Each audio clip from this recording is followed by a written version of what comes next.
gbọ́ pé ẹ bímọ tuntun sílẹ̀ ayé inú àwa dùn ayọ̀ wa kún rẹ́rẹ́.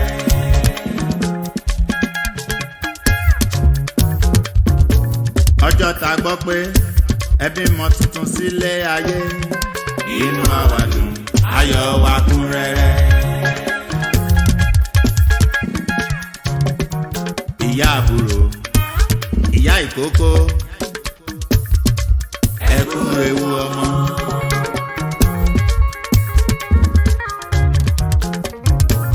ìyá àbúrò ìyá ìkókó ẹkún ewu ọmọ. oṣù mẹ́sàn-án nínú oyún. oṣù mẹ́sàn-án nínú oyún. a dúpẹ́ lọ́wọ́ Elédùmarè tó mú yín bí wẹ́rẹ́. àpọ́ngbọ́ kó tó wọ̀. a ò gbókù jáde nínú àlàyé Olúwa ẹ ṣeun. ọjọ́ tá gbọ́ pé ẹ bímọ tuntun sílẹ̀ ayé inú àwa dùn ayọ̀ wa kún rẹ́rẹ́.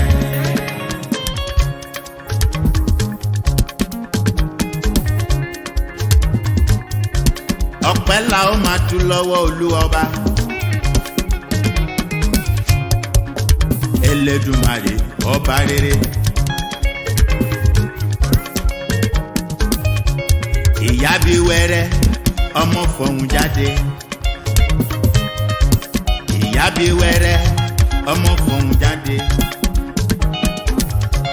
a ò pàdánù ìkankan nínú wọn. ẹ̀rí kó tọpẹ́ ó tún jọpẹ́ lọ. Olúwa ẹ máa ṣeun. ọjọ́ tá gbọ́ pé ẹ bímọ tuntun sílẹ̀ ayé inú àwa dùn ayọ̀ wa kún rẹ́rẹ́.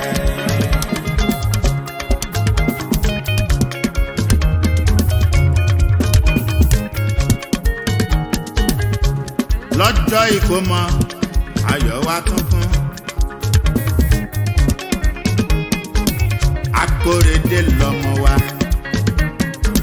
ọmọ dúró ó gborúkọ kò sí wàhálà. Olúwa ẹ máa ṣeun.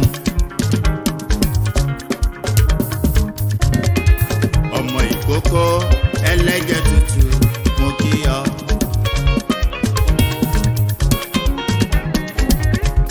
ọmọ ìkókó ẹlẹ́jẹ̀ tútù mo kí ọ.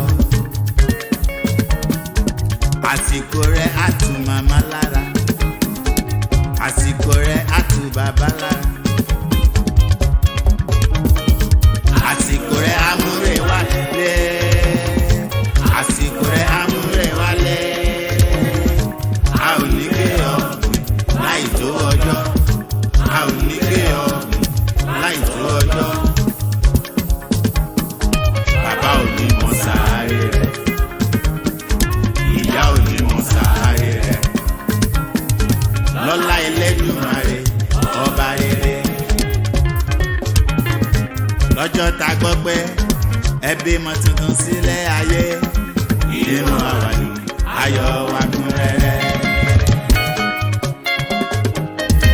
àdúrà mi máa ré fún ọ. àdúrà mi máa ré fún ọ. ìwọ ọmọ tuntun tí a bí. ìwọ ọmọ tuntun tí a bí. àdúrà mi máa ré fún ọ.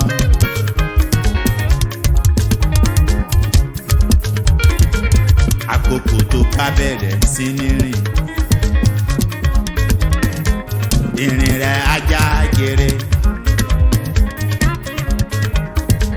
bó bá ta kòkò tó bá bẹ̀rẹ̀ sí ní sọ̀rọ̀. òní ká lòlò rárá. ìgbà tí wàá bẹ̀rẹ̀ sí ní fà. òní fà wọnú iná lọ.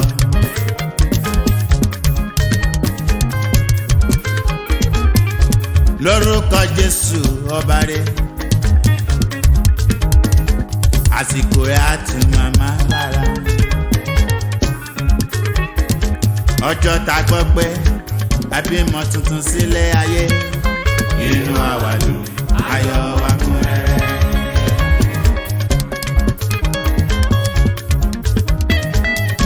ògo tó gbé wá sílé ayé kò ní dìbàjẹ́ fún ọ. ògo tó gbé wá sílé ayé kò ní dìbàjẹ́ fún ọ. ò ní dèrò ẹ̀wọ̀n, ikú ò ní pa ọ́, ò ní ṣàìsàn, ò ní kó ní kékeré.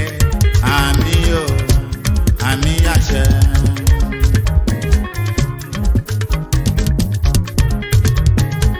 bàbá àbúrò tẹ́tí kí o gbọ́.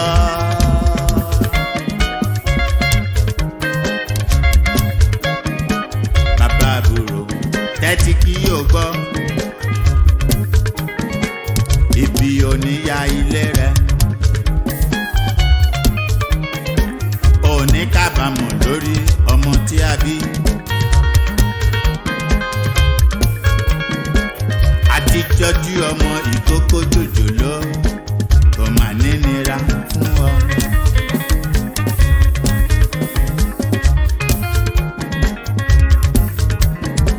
wàá rówó ṣìkẹ́ ọmọ tó bí sáyé, wàá rówó ṣìkẹ́ ọmọ tó bí sáyé. ò ní di bàbá ìyá, ò ní di bàbá òṣì, ò ní di bàbá tó ṣe bí yangan. lórúkọ Jésù Olúwa.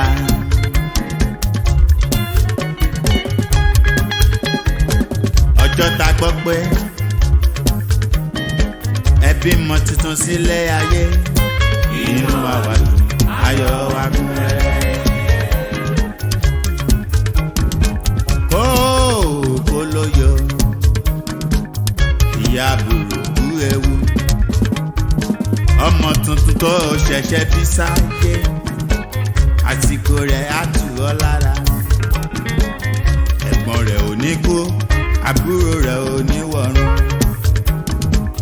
ayọ̀ á wọlé wá, ayọ̀ ọmọ tuntun jòjòló. ayọ̀ ọmọ tuntun jòjòló, àsìkò ẹ̀ á tù wá lára.